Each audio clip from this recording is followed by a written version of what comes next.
Víta nás skvostné výtvarné dielo.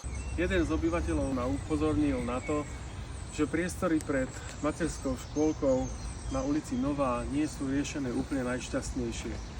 Ulica Nová bola kedysi prejazdná medzi internátnou a ulicou THK. To tu zahatané pri daňovom úrade, alebo teda pri finančnej správe, ak chcete.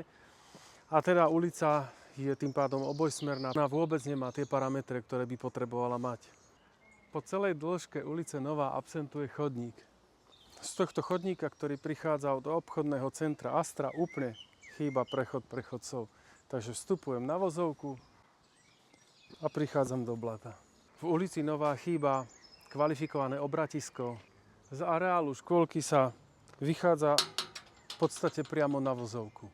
Víta nás skvostné výtvarné dielo v podobe týchto smetných nádob.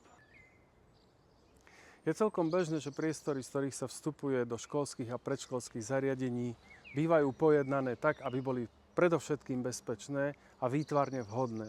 Tu na ulici Nová konkrétne je viacero možností, akými sa to dá vyriešiť, pričom je možné zabrať aj časť pozemku materskej školy, ktorá je rovnako v majetku mesta ako táto parcela. Tak by vznikol pekný priestor pred škôlkou, mohol by som dieťa bezpečne odviesť, doviesť a bolo by to aj prívetivé. Verím, že sa stotožňujete s mojím názorom, že tieto priestory by mohli vyzerať úplne inak. Napíšte mi do komentárov, čo si myslíte vy.